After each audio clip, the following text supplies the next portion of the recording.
কেমন লাগছে? না না ভালো নয়, একবারে বেকার। ছয়বার গাড়িতে কোচ লাগাইছে, কিছু বলতে পারলাম না।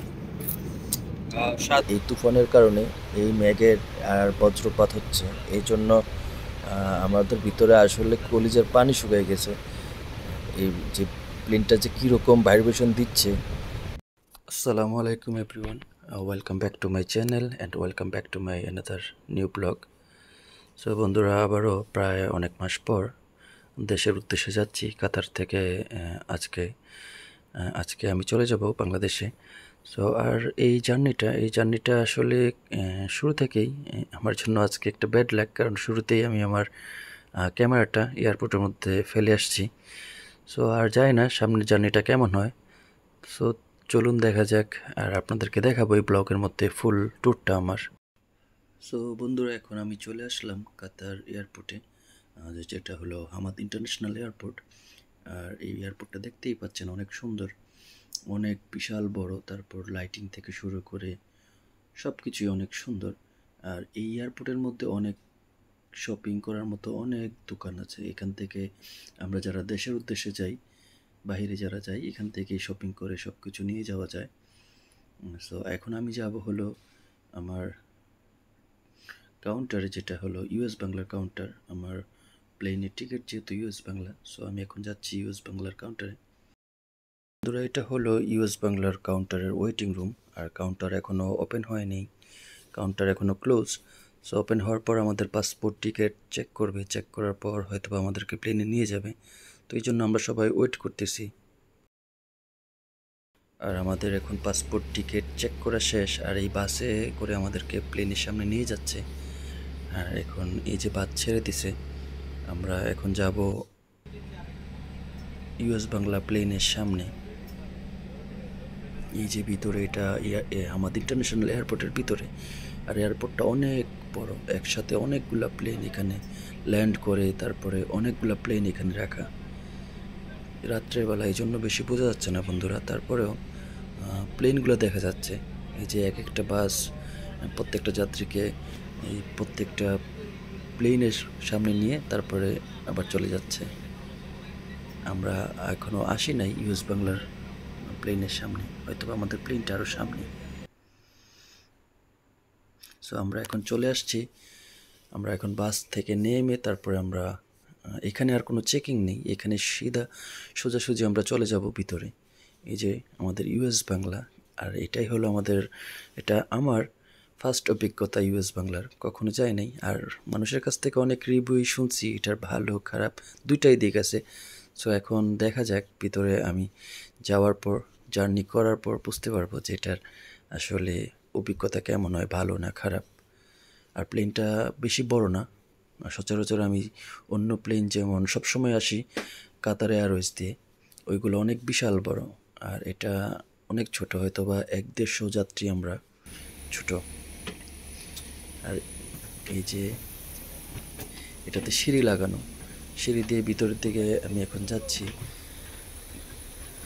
এই যে সবাই উঠতেছে সিঁড়ি দিয়ে।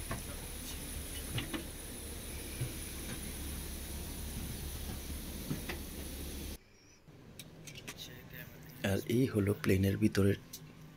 প্লেনটা আসলে ছোট, কারণ অন্যান্য বড় প্লেনগুলোতে 3টা স্টেপে সিটগুলো থাকে, এখানে 2টাই। আর এই যে আমাদের জিনিসপত্রগুলো ভিতরে লোডিং হচ্ছে।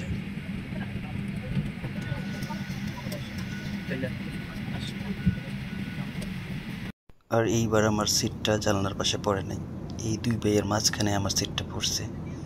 সো এই জন্য খুবই খারাপ লাগতেছে, কারণ জানলার পাশে বসার আমার খুবই ইচ্ছা ছিল।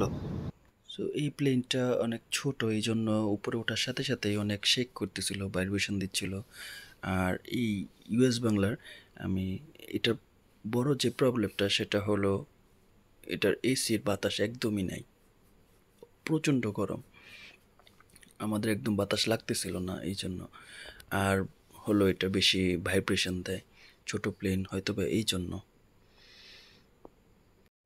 আর আমরা এখন কোথায় আছি আসলে এটা বলা যাচ্ছে না, কারণ ইউএস বাংলার প্রত্যেকটা সিটের পিছনে আসলে অন্যান্য এয়ারলাইন্সের মতো এলইডি ডিসপ্লে নাই, থাকলে হয়তো বোঝা যেত। কিন্তু এই লাইটিংয়ের কারণে মনে হচ্ছে হয়তোবা আমরা দুবাইয়ের উপরে আছি। আর আমাদের ফ্লাইটটা যেহেতু রাত্রের বেলা, সো এই জন্য বাইরের যে এই দৃশ্যগুলো সেগুলো দেখা যাচ্ছে না।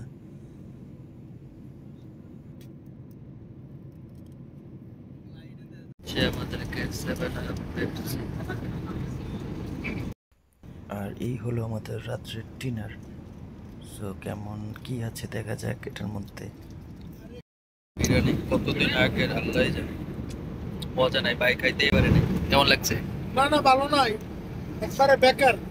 তরকারির যে কুচপা খাইছে কিছু বলতে পারলাম না।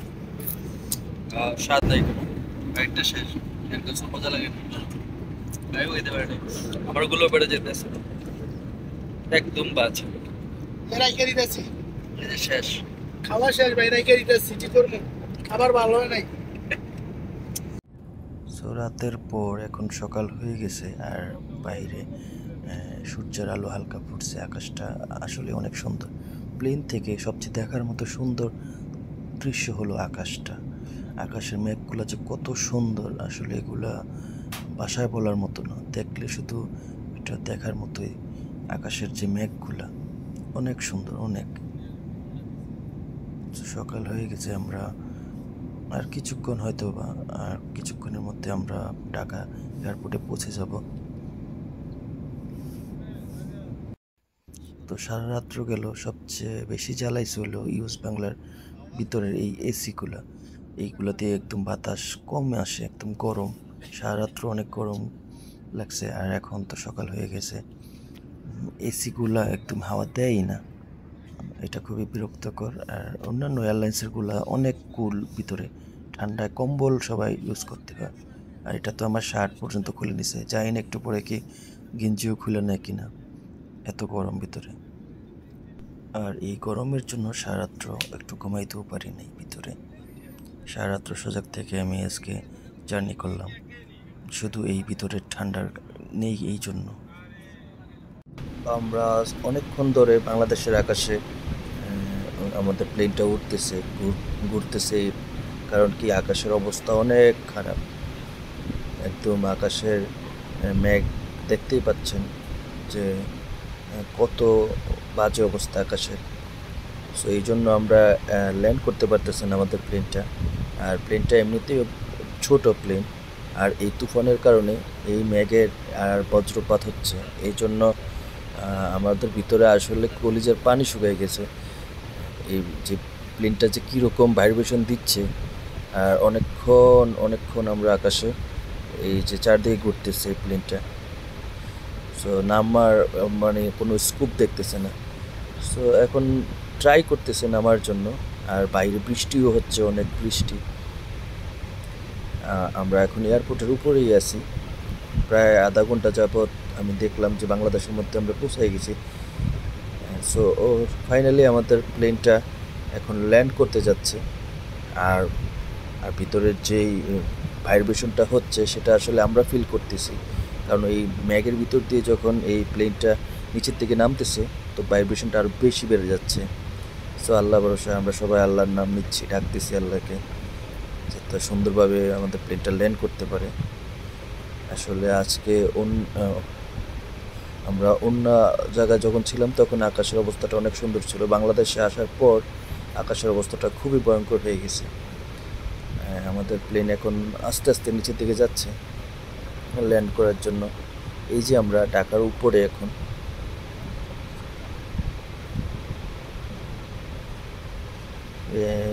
যে ল্যান্ড করছে।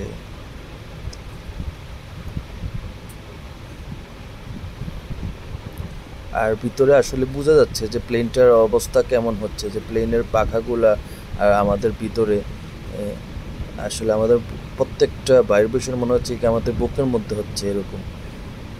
ছোট বিমানে আসলে এটাই হলো ঝামেলা। আর ল্যান্ড করাটা ছিল খুবই ভয়ঙ্কর। ল্যান্ড করার সাথে সাথে যে ভাইব্রেশনটা হয়েছে, আসলে নতুন কেউ হইলে হয়তো বা অভিজ্ঞতা না থাকলে হয়তো স্ট্রোক করার মতো। আজকে আসলে সব কিছুই আমার জার্নিটাই ছিল খুবই বাজে একটা অভিজ্ঞতা, কারণ শুরু থেকে আমার তো এই যে বাস আমরা ল্যান্ড করে আমরা সবাই যাত্রীরা বের হচ্ছি। এই বাসে করে আমরা এখন এয়ারপোর্টের ভিতরে যাব। এই বাস দিয়ে, এটা ইউএস বাংলার বাস, এটা সবাই বসে আছে। আসলে আমার মনে হচ্ছে যে ইউএস বাংলা এয়ারলাইন্সের যে বাসটা অনেক সুন্দর, বাসটা আমার সবচেয়ে বেশি ভালো লাগছে। বাসটার মধ্যে বসার যে সিটগুলো, এই সিটগুলো অনেকটা সুন্দর, অনেক সুন্দর। এখন ইমিগ্রেশনের সব কাজ শেষ করে তারপর বেল্ট থেকে সব আমার জিনিসপত্র মালামালগুলো নিলাম। নেওয়ার পরে এখন আমরা বের হচ্ছি, কারণ বাইরে আমাকে নেওয়ার জন্য তো আমার কেউ আসে নাই। আমি আসলে সবাইকে আসতে মানা করছি। আসলে দেশ থেকে, কুমিল্লা থেকে ঢাকাতে জার্নি করাটা অনেক কষ্টকর, এই জন্য আমি নিজেই একটা কার রেন্ট করে এখন বাড়ির উদ্দেশ্যে যাব। আমরা এখন ভিতরেই আছি, মালগুলো নিলাম বেল্ট থেকে। সো এখান থেকে চেকিং হয়তো বা করতে পারে, চেকিং করার পর তারপর আমরা বের হয়ে যাব। তো ফাইনালি এখন মাল পেয়ে গেছি, এখন বেল্ট থেকে মাল নিলাম, তারপর এখন বের হবো। চেকিং সিরিয়াল বাই সিরিয়াল, একসাথে অনেকগুলো প্লেন হয়তো বা ল্যান্ড করছে, এই জন্য একটু সিরিয়াল বেশি হয়েছে। কেউ আসে নাই আমাকে নিতে, আমি একা, বড় একা, আমার কেউ নেই। আসলে আমি তোকে জানাই নেই। তো বন্ধুরা, এখন সব কিছু নেওয়া শেষ, চেকিং শেষ, এখন বের হয়ে যাচ্ছি। আমার বাসাতে যেহেতু আমি কাউকে জানাই নাই, কেউ আসে নাই আমাকে নিতে, তো আমি এখন একা একা যাব। আমার গাড়ি 2 নম্বর গেটে, গেট নম্বর 2 জায়গায় আছে। গেট 2 নম্বর গেট। দাঁড়িয়ে আছি টার্মিনালে গাড়ির জন্য।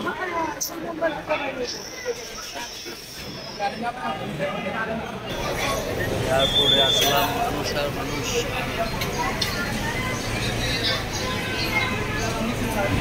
গাড়ি নিয়ে আসছে হয়তো বা আমার গাড়ি।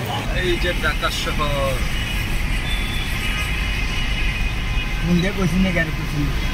সব ঘুমায় না এখন, বাড়িতে বুঝ, এয়ারপোর্টে থাকতে বুঝ, গাড়িতে তো উঠবো কেমনে, কম মোবাইল না সিম নাই। তো এই যে পিছনে কেউ নেই, শুধু আমার মালপত্র, আমি আর এই ভাই, ওনাকে নিয়েই যাচ্ছি বাড়িতে।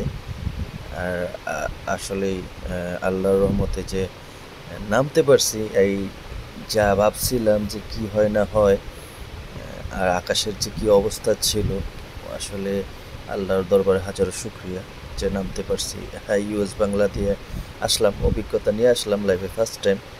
তো আমরা এখন বন্ধুরা এসে গেলাম মদনপুর। আসলে রোডঘাটে একটু জ্যাম ছিল, কারণ আমরা যেহেতু 300 ফিট দিয়ে যখন আসছি তখন ওইখানে কাজ চলতেছিল ব্রিজের। তো এখানে একটা আমরা পাম্পে দাঁড়াইলাম, আমাদের যে ড্রাইভার সে প্রসাব করতে গেছে।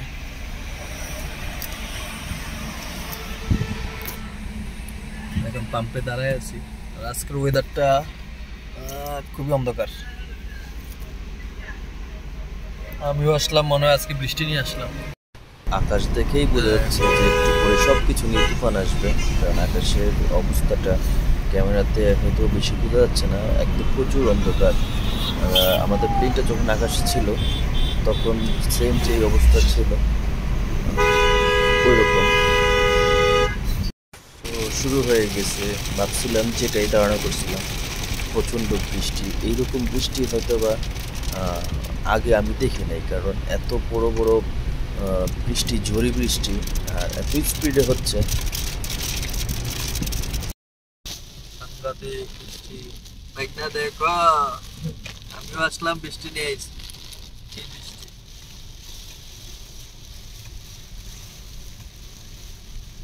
আইতে 15,000 টাকা ক্যামেরা আলাইতে এলাম।